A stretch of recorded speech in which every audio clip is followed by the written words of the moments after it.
Tuve mucha lucha para transmitir el tema que elegí transmitir hoy. Cuando cantábamos esta última canción, pensaba en el contraste entre lo que cantamos nosotros, que al entrar a la presencia de Dios y contemplar su santidad, qué produce en nosotros, y lo que encontramos en la Escritura que produjo, por ejemplo, en el profeta cuando entra en la presencia de Dios, Isaías capítulo 6, y no lo vamos a leer, y dice que al ver la santidad de Dios, lo que produjo en él fue un temor reverente, a tal punto que pensó que iba a morir, porque vio a un Dios santo y él estaba en esta condición. Dios es muy grande y no tomamos conciencia a veces hasta qué punto es grande, y nosotros, que somos su pueblo, llevamos su nombre en nosotros. Cuando Dios da la ley al pueblo de Israel, imagínense un pueblo al que Dios toma especialmente y le da un compendio de lo más importante que tiene que guardar. Entre las cosas más importantes que tiene que guardar hay una, supónganse que uno tiene, no sé, el Código Civil, es una cosa así de gorda, bueno, tiene un montón de leyes. Si uno la restringe a 10 preceptos, ¿qué quedaría? ¿O qué elegiría dentro de todo el Código Penal, el Código Civil, etcétera? Bueno, Dios, en los 10 mandamientos que eligió, uno de ellos era no tomar mi nombre en vano. A tal punto es importante el nombre de Dios, que Dios eligió entre esos 10 mandamientos que uno sea no tomarlo en vano. Que si lo vas a nombrar, tené cuidado, es Dios, es el Señor. Cuando el Señor Jesucristo enseña a orar a sus discípulos, supongo que ya llegaremos ahí los sábados en los clubes bíblicos, estamos viendo las enseñanzas de Jesús, les enseña Mateo capítulo 6, el Padre Nuestro, y lo primero que enseña a orar es que tu nombre sea santificado. Es el pedido, el primer pedido de un creyente es: Señor, que tu nombre sea santificado, que tu nombre no se estropee, que esté aparte de cualquier otro nombre y que sea honrado de esa manera. Cuando el Señor Jesús viene a la tierra, Juan lo presenta como el Verbo que se hace carne y dice que a Dios nadie lo vio. Nadie lo vio jamás. Pero al Señor Jesucristo lo vimos. Y Juan dice, y vimos su gloria. Una gloria como la del unigénito del Padre, lleno de gracia y de verdad. Bueno, nuestro Señor Jesucristo, yo quiero que vayamos un poquito ahí. Vamos a Juan, el Evangelio de Juan, capítulo 12.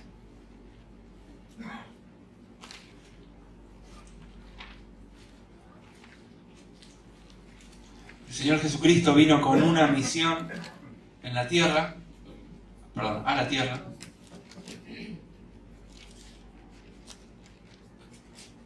Vivió aproximadamente 33 años sobre la tierra y cumplió con esa misión. Estamos ya en este capítulo al final de la vida de Jesús. Y está por ir a la cruz. Está por morir por nuestros pecados. Está por cargar nuestros pecados en la cruz. Y el Señor sabe de qué va. Para eso vino. Para morir por nuestros pecados. Para que seamos salvos. para que podamos tener el perdón de Dios. Está en ese momento, Él lo sabe, y en el versículo 27 el Señor dice: ahora mi alma está turbada. Estoy perturbado. Las emociones dan vueltas. Los pensamientos van y vienen. El alma está turbada. Y en ese momento de ebullición de todo el ser, el Señor dice: ¿y qué diré? En este momento donde las cosas se dan vueltas y se revuelven adentro, ¿qué voy a decir? Padre, sálvame de esta hora. Y el Señor dice que no. Para esto llegó esta hora. Y dice en el versículo 28, Padre, glorifica tu nombre. Glorifica tu nombre. No importa lo que me cueste, que tu nombre sea glorificado, Señor. Que tu nombre sea puesto en alto. Y entonces vino una voz del cielo que dice: lo he glorificado y lo glorificaré otra vez. El Señor, mientras estuvo en la tierra, todo el tiempo glorificó al Padre. Todo el tiempo. Vamos al capítulo 17.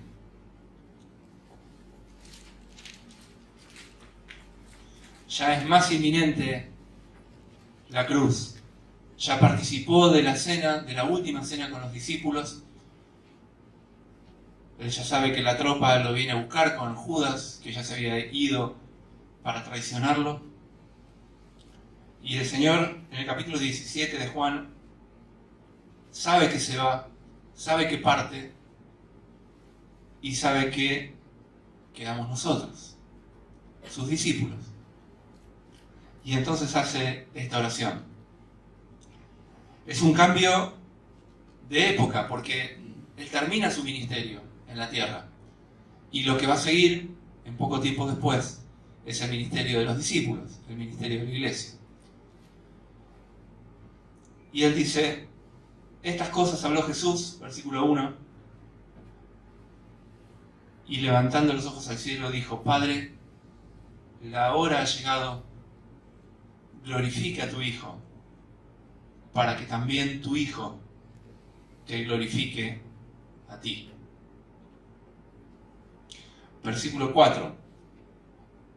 Yo te he glorificado en la tierra. Terminé la obra que me diste que hiciese. Para poner un pequeño alto y tener en claro de lo que estamos hablando, les pregunto: ¿qué es gloria?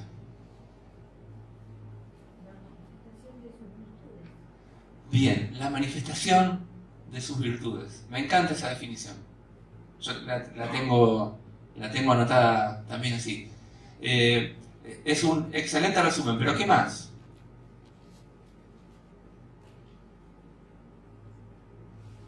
Ya Isabel le arruinó a todo. Cualquier otra definición como que queda por debajo de esa. Bien, pero es todo eso, es la estimación, es la reputación, es la apariencia, pero manifestación es la palabra adecuada, y en la gloria de Dios es la manifestación, la exteriorización de todas sus virtudes. Yo te he glorificado en la tierra, dijo el Señor Jesucristo. Versículo 10, o vamos al 9, porque ahora seguimos nosotros. Y el Señor dice: yo te ruego por ellos. No ruego por el mundo, sino por los que me diste, porque son tuyos. Y todo lo mío es tuyo, y lo tuyo mío. Y el Señor Jesús dice: y yo he sido glorificado en ellos. Glorificado en ellos. El versículo 11 dice: y ya no estoy en el mundo. El Señor iba a partir. Pero estos quedan en el mundo, están en el mundo. Y yo voy a ti. Padre Santo, a los que me has dado, guárdalos en tu nombre, para que sean uno. así como nosotros. Cuando estaba con ellos en el mundo, yo los guardaba en tu nombre. A los que me diste yo los guardé y ninguno de ellos se perdió, sino el hijo de perdición, para que la escritura se cumpliese. Me dan ganas de leerlo todo, yo marqué algunos para no leer todos. Versículo 17. Santifícalos en tu verdad. Tu palabra es la verdad. Como tú me enviaste al mundo, así yo los he enviado al mundo. El Hijo de Dios vino para glorificar al Padre. Y el Señor Jesucristo nos envía para que glorifiquemos a Él y al Padre, de la misma manera que el Padre lo envió a Él. Él nos envía de la misma manera para darle gloria. Y el versículo 19 es asombrosamente hermoso. Y por ellos yo me santifico a mí mismo, o como dice otra versión, yo me entrego a mí mismo. Una entrega total para que también ellos, o sea, nosotros, seamos santificados en la verdad. Versículo 22. La gloria que me diste,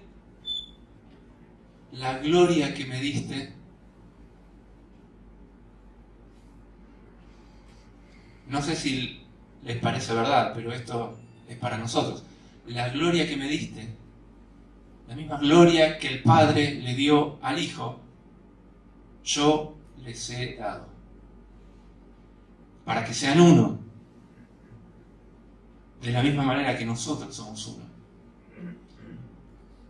Yo en ellos y tú en mí, para que sean perfectos, en unidad, para que el mundo conozca que tú me enviaste y que los has amado como también a mí me has amado.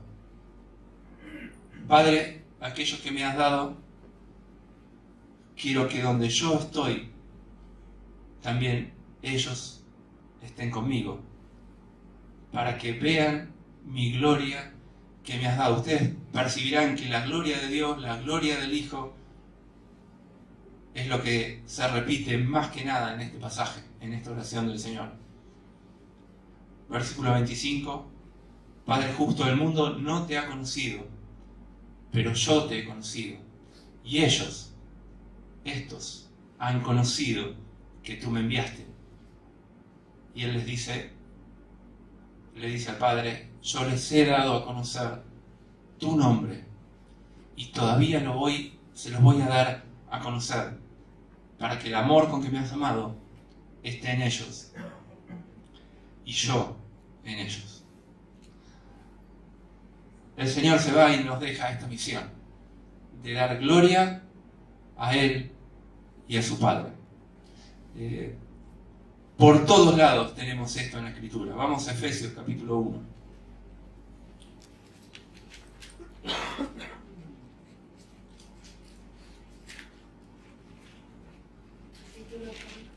Efesios capítulo 1, versículo 6.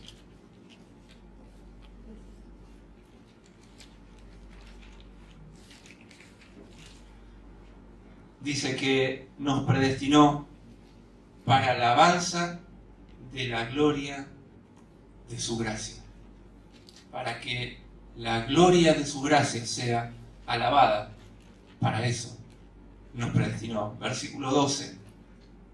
A fin de que seamos para alabanza de su gloria. Versículo 14. El Espíritu Santo es la garantía o las arras de nuestra herencia hasta la redención de la posesión adquirida. ¿Y para qué está el Espíritu Santo ahí adentro nuestro? Como garantía para alabanza de su gloria. Para alabanza de su gloria. Efesios capítulo 2, versículo 7. Que Dios nos salvó y juntamente con Cristo nos resucitó para mostrar, dice el versículo 7, en los siglos venideros las abundantes riquezas de su bondad para con nosotros en Cristo Jesús, capítulo 3, versículo 21.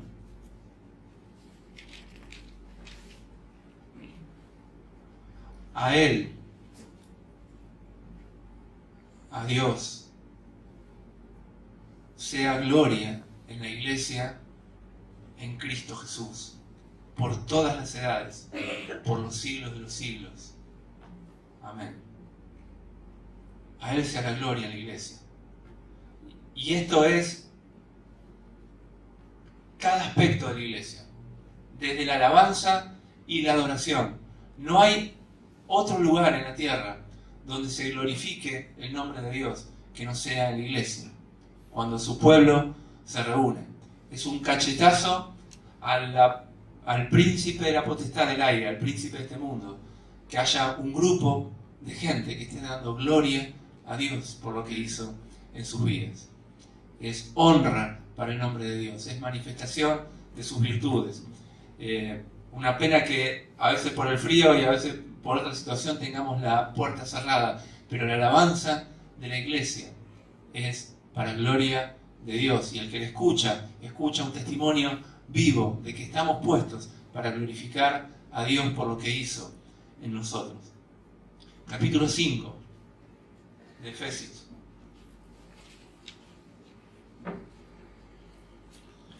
El versículo 25 dice: es una instrucción para los maridos, pero si salimos de la instrucción de los maridos, vemos el porqué, que es mucho más glorioso. Maridos, amad a vuestras mujeres, así como Cristo amó a la Iglesia y se entregó a sí mismo por ella. ¿Recuerdan lo que leíamos en el capítulo 17 de Juan? Yo me entrego por ellos, para que ellos sean santificados. Y acá Pablo dice lo mismo, que Cristo amó a la Iglesia y se entregó a sí mismo por ella para santificarla, habiéndola purificado a la Iglesia por el lavamiento del agua por la palabra, a fin de presentársela a sí mismo una Iglesia como gloriosa, que muestre la gloria de Dios, que no tuviese ni mancha, ni arruga, ni cosa semejante, sino que fuese santa y sin mancha. Filipenses capítulo 1, versículo 6. Pablo dice: estoy persuadido de esto, que el que comenzó en vosotros la buena obra la perfeccionará hasta el día de Jesucristo. Y me es justo sentir esto de todos vosotros, por cuanto os tengo en el corazón y en mis prisiones y en la defensa y confirmación del Evangelio. Todos vosotros sois participantes conmigo de la gracia, porque Dios me es testigo de cómo os amo a todos vosotros con el entrañable amor de Jesucristo. Y esto pido en oración, que vuestro amor abunde aún más y más en ciencia y en todo conocimiento, para que aprobéis lo mejor, para que seáis sinceros e irreprensibles para el día de Cristo. Y versículo 11 que quiero resaltar: llenos de frutos de justicia, que son por medio de Jesucristo. ¿Para qué? Para gloria y alabanza de Dios. Para esto quedamos en la tierra. Para esto nos dejó el Señor. Pedro lo dice de otra manera, que somos nación santa, pueblo adquirido por Dios, linaje escogido, no en ese orden que yo lo dije, pero dice todo eso, para que anunciemos las virtudes de aquel que nos llamó de las tinieblas a su luz admirable. Y leí todo esto para que nos quede claro cuál es nuestra misión, cuál es la importancia de la Iglesia de glorificar el nombre de la tierra. Y yo les voy a dar una receta ahora de cómo arruinar esto. ¿Cómo hacer que el nombre de Dios, en lugar de ser glorificado, cómo hacer para que el nombre de Dios sea blasfemado? Así que, si quieren hacer eso, tomen nota de lo que hay que hacer. Pregunta: ¿son parte del pueblo de Dios? Cada uno que se evalúe a sí mismo. ¿Soy parte del pueblo de Dios? Respondámonos con sinceridad. ¿Confías en la palabra de Dios? ¿Te glorías en Dios? ¿No tenés confianza en tu propio esfuerzo, sino que realmente confías en que Dios es todo? Es el que te dio la salvación, que no hay mérito tuyo, no hay parte en la obra de salvación. ¿Confías plenamente en Dios para vivir una vida adecuada? ¿Conocés la voluntad de Dios? ¿Conocés de la palabra de Dios? ¿Conocés qué dice, qué te pide? ¿Sos luz del mundo? ¿Sos luz del mundo? ¿Predicás a los que no conocen a Dios? Y vamos a poner una categoría, la última. ¿Le enseñás a los niños la palabra de Dios? No solo en los clubes bíblicos o en la clase que tienen ahora ahí en el fondo los niños los domingos, a tus propios hijos. Bueno, agarrá todos esos títulos, ponételos encima y andá y pecá. Esa es la mejor manera de hacer que el nombre de Dios sea blasfemado. Eso lo dice Romanos, capítulo 2. Después léanlo tranquilos, desde el versículo 17 hasta el versículo 24. Cuando Pablo habla de que todos están bajo pecado, y particularmente hace un detalle acá para el pueblo de Dios, o los que llevan el nombre del pueblo de Dios. Y termina este pasaje en el versículo 24, el pasaje sigue, este que yo les cito, del 17 al 24, termina diciendo así, Romanos 2:24, el nombre de Dios es blasfemado entre los gentiles por causa de vosotros. Así que puede ocurrir que nuestra misión más gloriosa, que es continuar con lo que hizo el Señor Jesucristo en su ministerio en la tierra, que fue glorificar al Padre, y que ahora es el ministerio de la Iglesia, dar gloria a Dios en cada detalle, haga justo lo opuesto. Exactamente lo opuesto. ¿Qué pecados pueden cometer para arruinar el nombre de Dios? Bueno, la lista es larga. Vamos a Levítico. Yo no voy a ser muy extenso. Pero quiero que perciban el detalle que la palabra le da a que cada pecado es una afrenta. Cada pecado de su pueblo es una afrenta contra el nombre de Dios. Ellos entran a la tierra prometida. Estos son parte de las leyes que Dios le da a su pueblo. Y el versículo 21 del capítulo 18 de Levítico, es medio raro para esta época, pero yo no quería dejar de citarlo por lo siguiente que voy a mencionar. Capítulo 18, versículo 21 dice: no des hijo tuyo para ofrecerlo por fuego a Moloc. Esa era una costumbre de los pueblos en donde el pueblo de Israel entraba a tomar posesión de la tierra. Y dice: no hagas lo que hacen estas naciones. Y el pueblo lo hizo. Lo hizo más adelante. Pero fíjense lo que dice después: no contamines así, o sea, haciendo esto, el nombre de tu Dios. El nombre de tu Dios. Somos el pueblo de Dios. Llevamos su nombre. Y nuestra conducta, suena muy fuerte decir que contamina el nombre de Dios. Diríamos que es echado a perder entre la gente que no lo conoce y lo blasfema. No hacemos nada que arruine a Dios y a su nombre, pero sí hacemos que tenga mala fama entre la gente que no lo conoce a Dios. Cité este texto entre otros muchos que hay porque estamos en una época donde se está por votar a nivel país, en nuestro país, la ley del aborto. Y curiosamente, uno dice, ya nadie sacrifica a sus hijos a los dioses. Pero el parecido es muy curioso, ¿no? Porque quemaban a sus hijos pequeñitos, a sus bebitos, para que los dioses no los castiguen, o para que les hagan bien, para que les vaya bien en su vida y tengan prosperidad y que no les vaya mal. Y es muy curioso que ahora la gente cuando aborta cree que le va a venir un beneficio, porque está atormentada por distintas situaciones.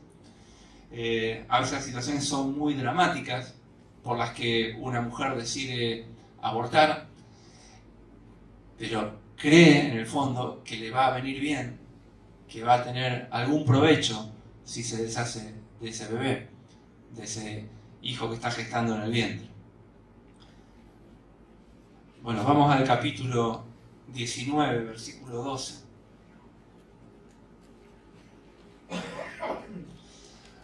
No jures falsamente por mi nombre, profanando así el nombre de tu Dios.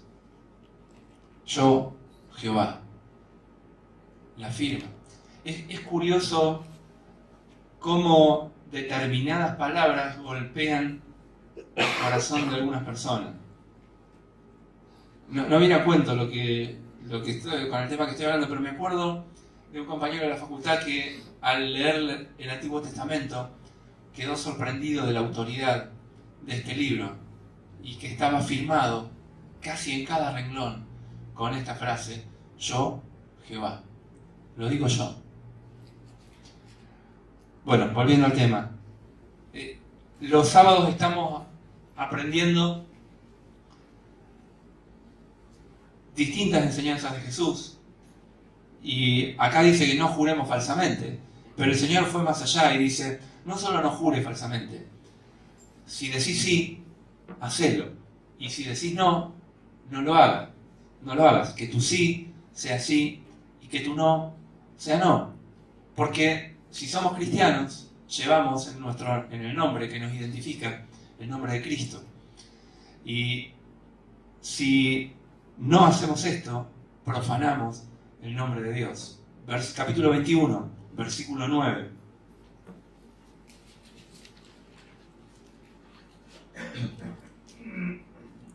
Acá la deshonra era para el sacerdote. Dice, si la hija del sacerdote, y somos nosotros sacerdotes, si la hija del sacerdote, y la hija del sacerdote, si comenzara a fornicar, a su padre deshonra. Bueno, la sentencia era dura, merecemos la muerte. Y el Señor, de nuevo, remito a lo que estamos aprendiendo los sábados en los clubes bíblicos, de paso publicitamos que vengan los sábados a aprender la palabra en las clases mayores, los mayores. El Señor dice que si uno codicia a una mujer en su corazón, ya adulteró con ella. O si no está casado, ya fornicó con ella.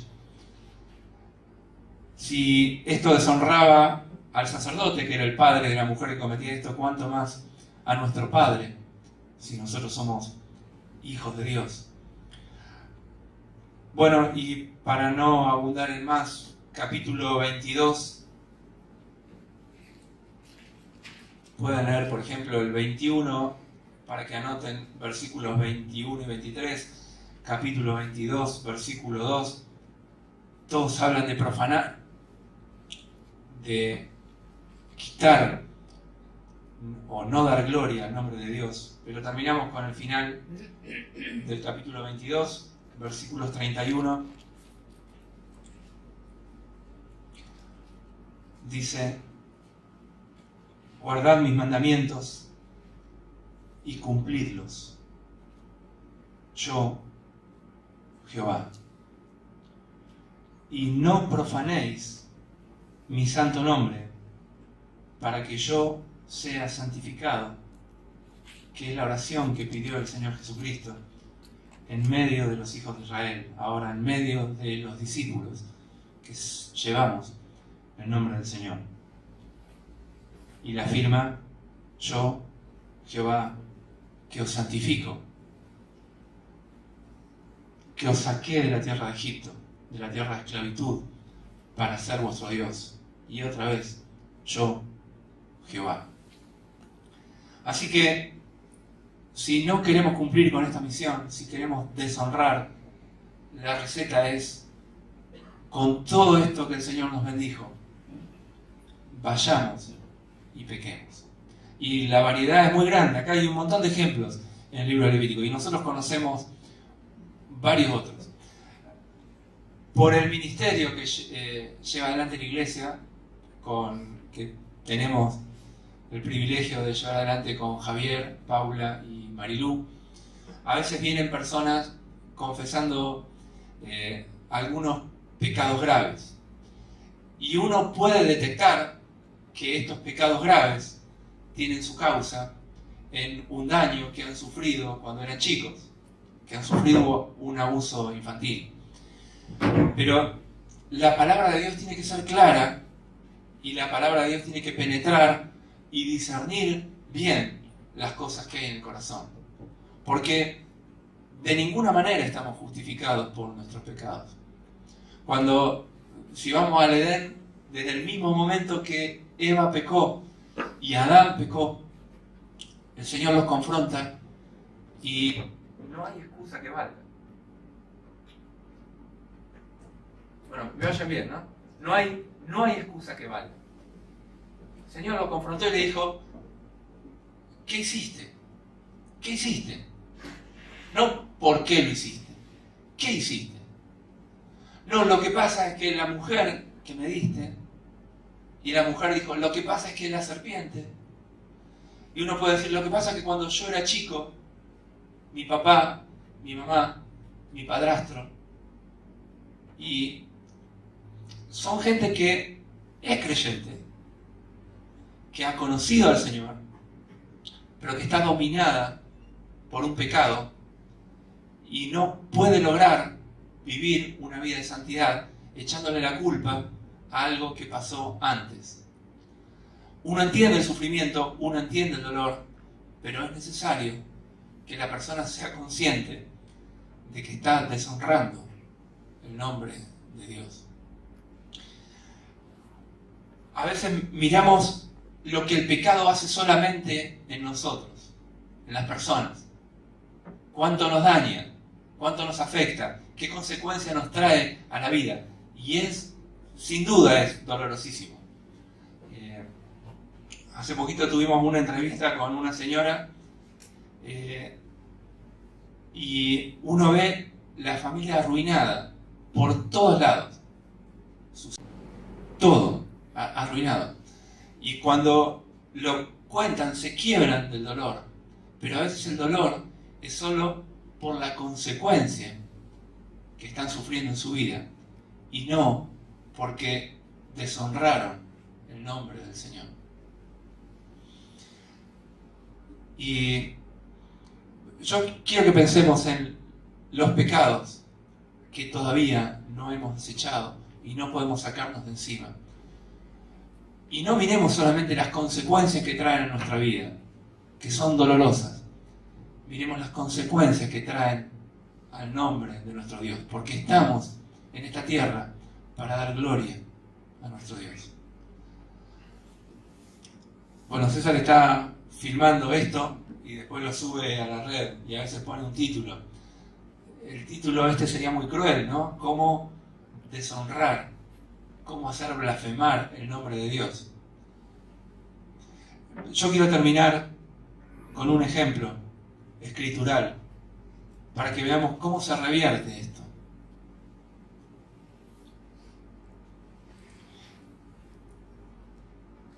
Estoy recordando la letra, soy un desastre recordando las letras de las canciones que cantamos. La de Pan de Vida es Cristo. Que es pan de vida. El Señor ofrece libertad para todo aquel que quiera ser libre de pecado. No para todos, sino la oferta es para todos, pero se hace real en aquellos, Señor, es pan de vida, es salvación a todo aquel que quiere ser libre de pecado.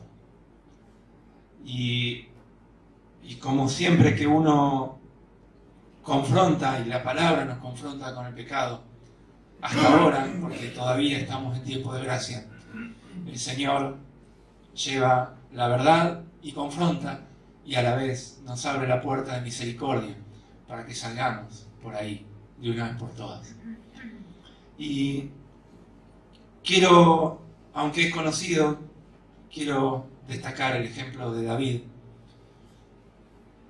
Segundo libro de Samuel, capítulo 12.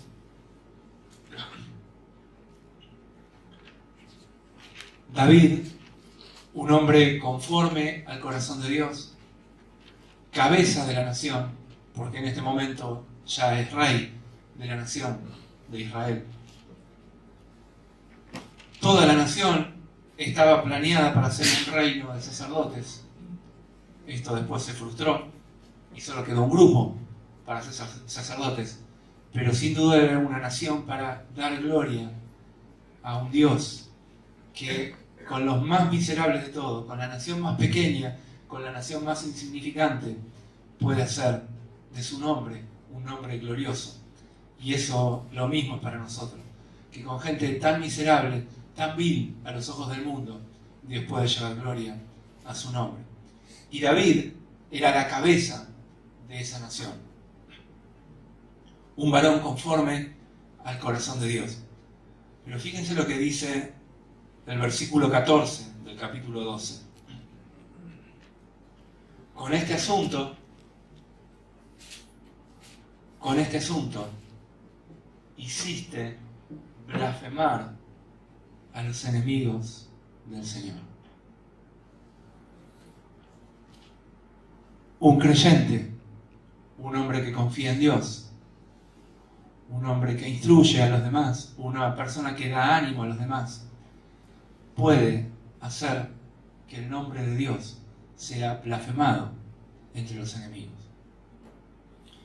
Y David pasa mucho tiempo, por lo menos 9 meses en esta condición, porque nace el hijo fruto de su pecado. Por las dudas que alguien no conozca la historia, siendo rey de Israel, estando su pueblo, su ejército en batalla, sus capitanes y sus soldados en guerra contra el enemigo,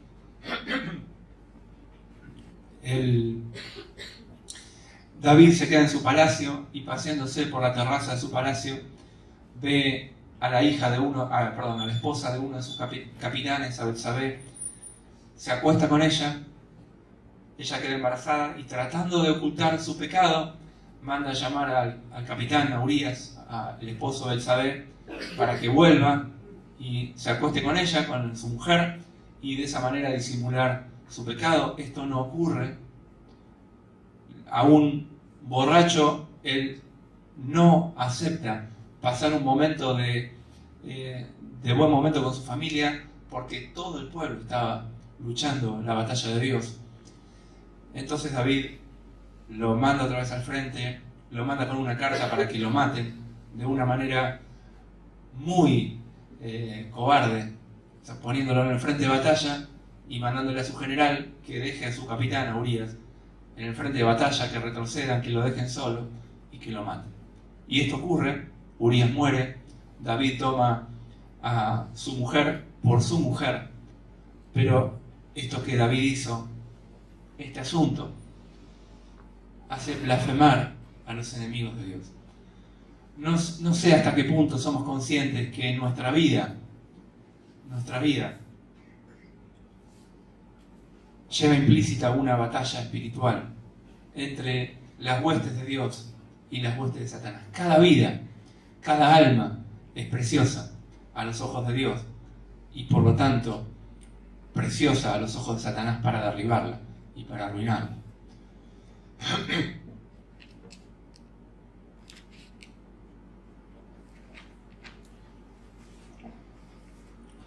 ¿Cómo se revierte esto?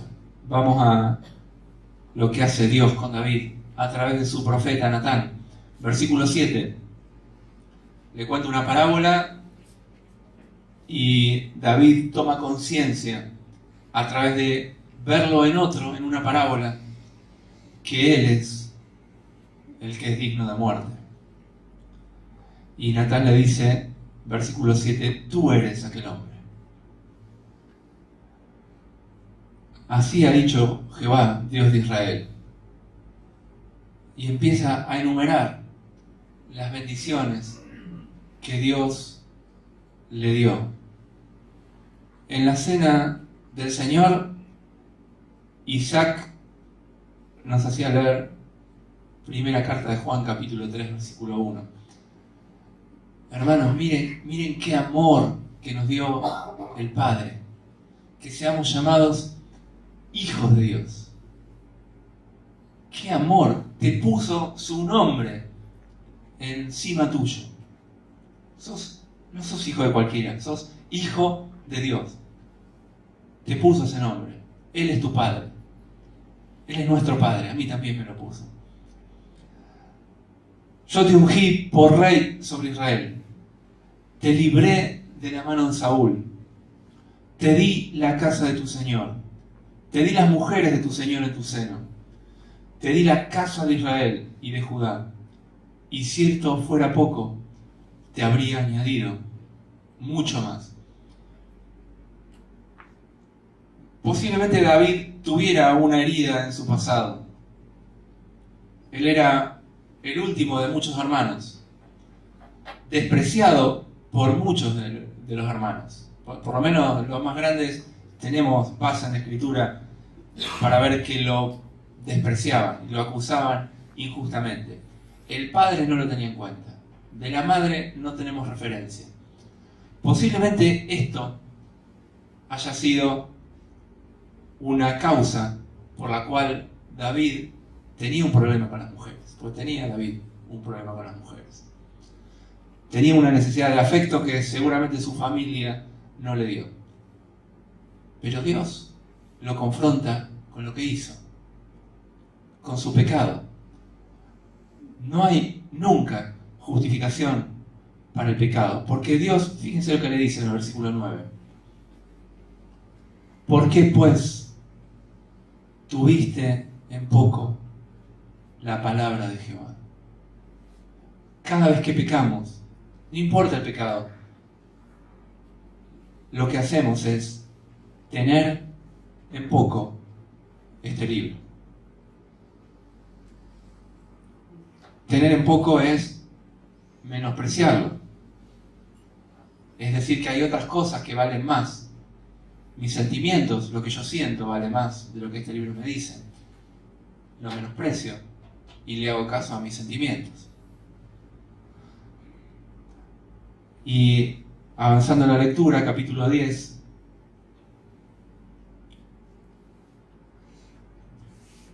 versículo 10 del capítulo 12. Por lo cual ahora no se apartará jamás de tu casa la espada, por cuanto, y acá otra vez, esto es el mensaje de Dios para David, me menospreciaste. Tener en poco la palabra, tener en poco un mandamiento, es tener en poco al que dio ese mandamiento, al que lo instruyó. Santiago dice que el que falla en un punto de la ley se hace culpable de todo. ¿Por qué? Porque el que dijo esto, el que dijo no matarás, también es el mismo que dijo no cometerás adulterio. Cada vez que pecamos y quebrantamos un mandamiento, menospreciamos al autor de esos mandamientos. Y la sentencia para David es terrible. Si ustedes leen el versículo 11 y el versículo 12, la sentencia es muy fuerte. David va a pagar por lo que hizo. No hay vuelta atrás. Dios lo decreta y va a ocurrir. Y va a ocurrir de una manera muy cruel. Pero David dice en el versículo 13, entonces dijo David a Natán, y bendito sea este versículo de la Escritura. Pequé contra Jehová. En un momento le entró en la conciencia que ofendió a Dios. Que no importa las consecuencias de su pecado. Lo que va a sufrir, lo tiene que sufrir. Pero lo que fue consciente David es que al Dios que lo bendijo, y tanto lo bendijo, a ese menospreció. Y él dice, pequé contra Jehová. En esta situación, David escribe el Salmo 51, glorioso salmo.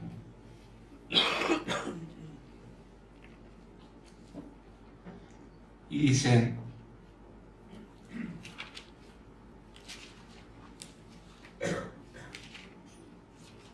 cuando somos conscientes de lo que hicimos,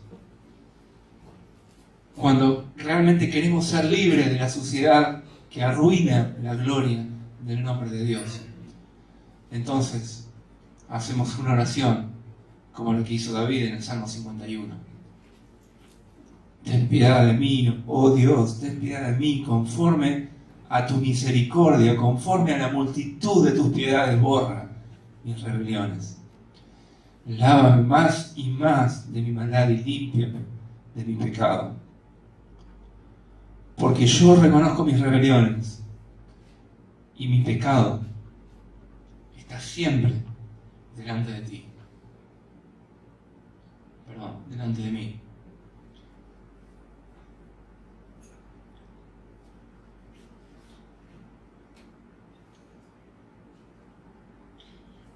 Contra ti, versículo 4.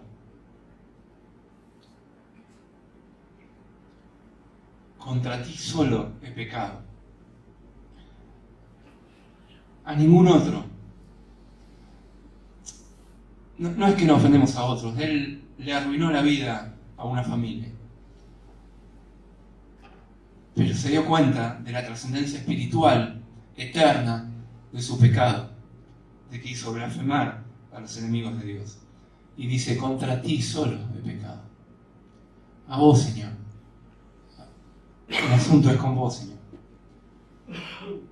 Dice que la gloria de tu nombre se vea afectada. Purifícame, dice el versículo 7. Y seré limpio. Lávame y seré más blanco que la nieve. Hazme oír gozo y alegría. Y se recrearán los huesos que has abatido. Esconde tu rostro de mis pecados y borra mis maldades. Crea, Señor, crea en mí, oh Dios, un corazón limpio y renueva un espíritu recto dentro de mí. No me eches de delante de ti. No me eches de delante de ti. No quites de mí tu Santo Espíritu. Restaurame, Señor, vuélveme el gozo de tu salvación y que otra vez me sustente el espíritu noble que antes me sustentaba, que antes tenía. Entonces las cosas van a volver a ser como antes. Entonces voy a volver a enseñar a los transgresores tus caminos y los pecadores se convertirán a ti. Versículo 15, Señor, abre mis labios y va a publicar mi boca tu alabanza. No hay otra manera para revertir la situación en la que estamos como iglesia en estos tiempos. Se percibe una gran apostasía. Y nosotros somos la iglesia. Nosotros somos parte. Nosotros tenemos que llevar gloria al nombre de Dios, viviendo una vida de santidad. Pedro dice, sean santos, porque yo soy santo. Vivamos una vida de santidad, porque no fuimos rescatados con oro o plata o cosas corruptibles como esas, sino con la sangre preciosa de Cristo, como un cordero sin mancha y sin contaminación, desechando toda malicia, envidia, detracciones, celos. La palabra detracciones es fuerte, es hablar críticamente de otros. Bueno, desechando todo eso, deseemos la leche espiritual no adulterada para que por ella crezcamos en la salvación que se nos dio. Y después de que va mencionando todo eso, termina con el versículo que ya citamos del capítulo 2, versículo 9. Mas vosotros sois linaje escogido, real sacerdocio, nación santa, pueblo adquirido por Dios, para que anunciéis las virtudes del Señor. Que el Señor bendiga su palabra, que nos haga estar a la altura del llamado que nos hizo. Vamos a orar y terminamos con una oración.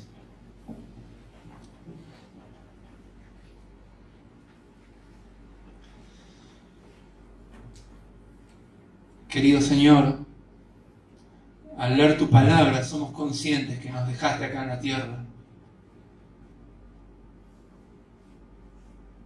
El Señor Jesucristo ya no está en su carne acá en la tierra, pero estamos nosotros, que somos su cuerpo,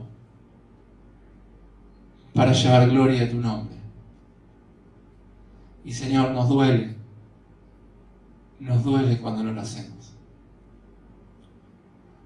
Queremos que nos perdones, Señor, y que nos restaures. Queremos ser olor grato, Señor, en tu presencia, como lo fue el Señor Jesucristo. Queremos ser para tu complacencia, Señor. Queremos ser en quien tu alma se deleite y llevar gloria a tu nombre.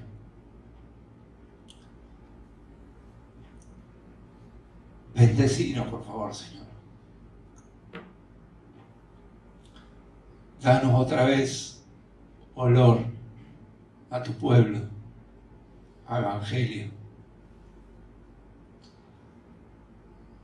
Que tengamos sabor, como dice una canción, otra vez del pan verdadero. Que sea así, Señor, para gloria de tu nombre. Amén.